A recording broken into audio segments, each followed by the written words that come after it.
Leonid wiped his sweaty palms and looked at the monitor again. He was scrolling through the surveillance camera footage for the third time, but he could not believe his eyes. What he saw was turning his entire world upside down. But this story needs to begin on that rainy October evening when his world almost collapsed. The Golden Fox restaurant stood on a busy street, nestled between a shopping center and an office building. Leo had owned it for 12 years, investing not just money, but his very soul into the business. After the divorce, the restaurant became everything to him, his reason for living, a refuge from loneliness, a way to prove to his ex-wife that he was worth something. And the only thing he loved more than his establishment was his 5-year-old son, Alex. The boy was fussy that evening. His mother, Clara, was supposed to pick him up after work, but at the last moment, she called to say she was stuck in a meeting. Leo, as usual, didn't argue. He sat his son at a table by the window, brought him juice and a tablet with cartoons. "Sit quietly, Alex. Dad's busy, and we'll go to the movies tonight, I promise." The boy nodded and buried himself in the screen. Leo himself returned to the kitchen, where a conflict had broken out between the chef and the sous chef. He shouted at both, demanding they focus on work. The dining room was fully booked. It was Friday night, all the tables were occupied. The waiters rushed back and forth. The kitchen was a whirlwind of activity. Leo felt like the captain of a ship in a storm. When he finally stepped into the hall to check on the guests, his heart sank. Alex was not at the table. "Has anyone seen my son?" Leo's voice sounded too loud, too harsh. The waitress, Veronica, guiltily lowered her eyes. "He went outside about 5 minutes ago. I thought you allowed it." Leo didn't wait to hear more. He ran out into the street, feeling panic rising inside him. Rain lashed at his face. Pedestrians hurried to hide under their umbrellas. Leo darted along the sidewalk, peering into neighboring shops, calling out for his son. "Alex! Alex!" But the boy had vanished as if carried away by the wind. Leo was about to call the police when he saw them. Near the dumpsters in a narrow alley between the buildings stood a shabby man in a dirty jacket, holding Alex's hand. The boy was crying, trying to break free. "Hey, you!" Leo yelled, rushing toward them. "Let go of my son." The man flinched and turned sharply. His face was unshaven, his eyes red, he smelled of unwashed clothes and cheap wine. A typical vagrant, the kind who sometimes begged near the restaurant. "Wait, you don't understand," he began, but Leo had already snatched his son from his grasp and held him close. "Get out of here before I call the police," Leo hissed.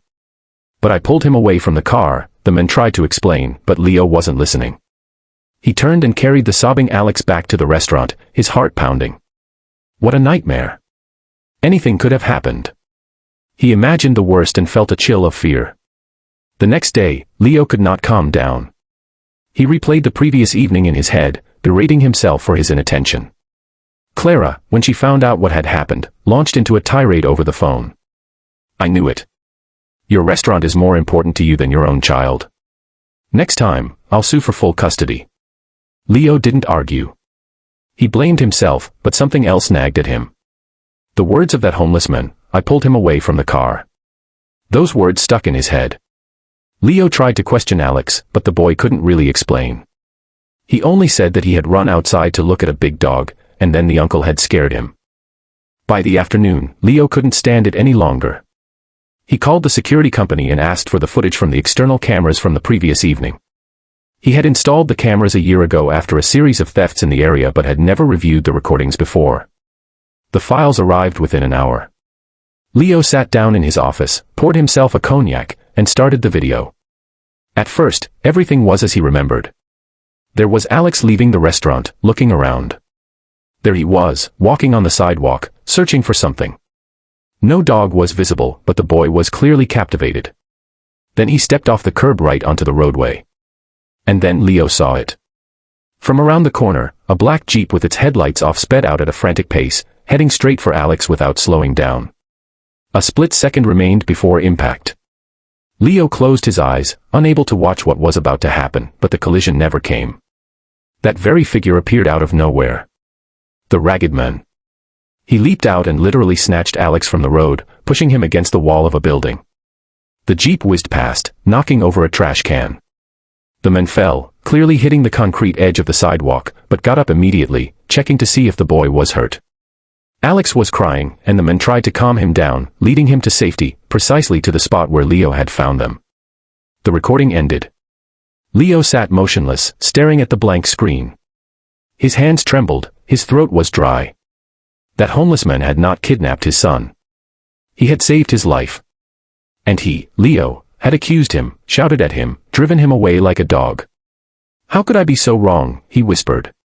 "What have I done?" The next 2 days, Leo spent searching. He combed all the usual spots where the homeless spent the night, asked other vagrants, showed them a printed still from the camera. Some shrugged, others demanded money for information. Leo paid everyone without haggling. Finally, on the third day, in the industrial zone behind an old factory, he found what he was looking for. A small makeshift camp of cardboard boxes and a tarpaulin, where 3 homeless people were sleeping. Among them was the same man. At the sight of Leo, he flinched and tried to retreat, but the restaurant owner raised his hands in a placating gesture. "Wait, please, calm down. I want to apologize." The men froze, looking at him with disbelief. "To apologize and to thank you," Leo added, feeling a lump form in his throat. "You saved my son. I saw the recording. If it weren't for you." He couldn't finish the sentence. For a second, he pictured what could have happened, and tears rolled down his cheeks. A grown man, 45 years old, stood in a dirty industrial zone and wept openly. "But I tried to explain to you," the stranger muttered. "And I didn't listen, because I'm an idiot," Leo interrupted. "A complete idiot. What's your name? Please, tell me." "Victor." "Victor, I want to make this right. Come with me." That same evening, after much persuasion, Victor was sitting in the restaurant's break room, eating hot soup. He told his story. It turned out that 3 years ago, he had been an ordinary engineer at a factory. Then the plant closed, and he couldn't find a job. His wife left him for another man, taking their daughter. Victor started drinking, lost his apartment, and hit rock bottom. "But I'm not complaining," he said, looking down at his plate. "It's my own fault. But when I saw that car and your boy, I thought, I can do one thing right in my life." Leo listened in silence, then took an envelope from his pocket and placed it on the table. "There's money here. Enough to rent a room and buy some decent clothes. But there's more." He paused. "I need a man in the kitchen. To wash dishes, to start. And then, if you want, you can train and move up. What do you say?" Victor looked at Leo. There were tears in his eyes. "Are you serious?" "Absolutely serious. Consider this not just a thank you, but a chance. For you, and for me. I need people I can rely on, and you've proven you're that kind of person." 6 months passed. Victor not only got a job, he was transformed.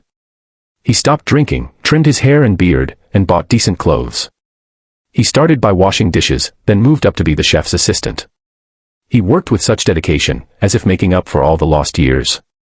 Leo often noticed how Victor stayed late after his shift, helping other employees or simply tidying up, even though it wasn't his responsibility. One day, the restaurant owner found him in the back room, reading a cookbook. "Do you want to become a chef?" Leo asked. "Yes, I dream of it," Victor admitted. "I'm thinking of signing up for courses once I've saved up a bit more."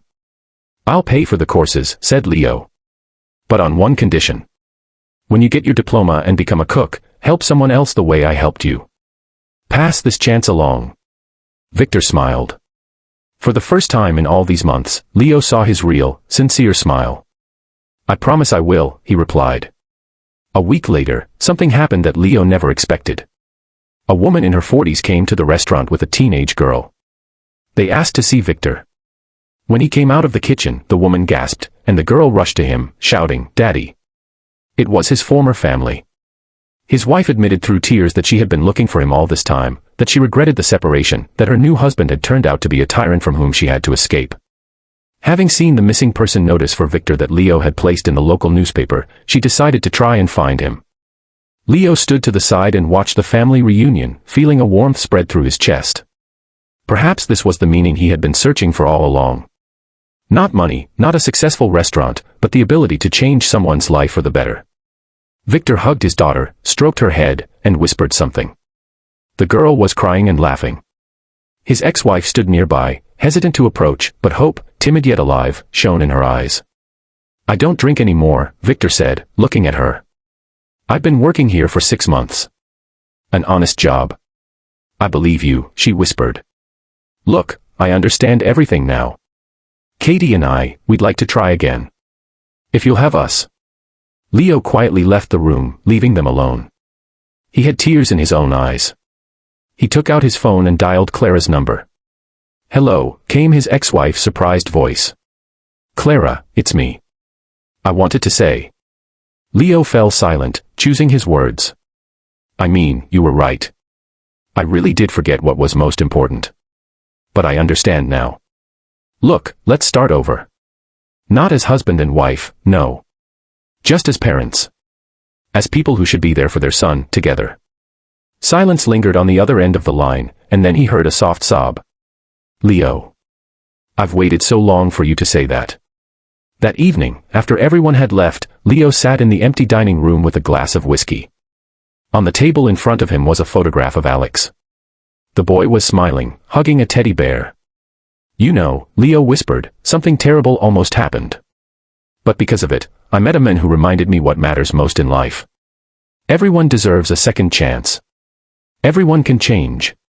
You just have to offer a helping hand. It was raining outside the window, just like on that terrible evening. But now the rain seemed completely different to Leo, cleansing, renewing, full of hope. He raised his glass. To second chances. To the things we don't see right away. And to the people who are willing to risk themselves for others. In that toast was the entire truth of his new life, a life that had changed in a single moment and would never be the same again.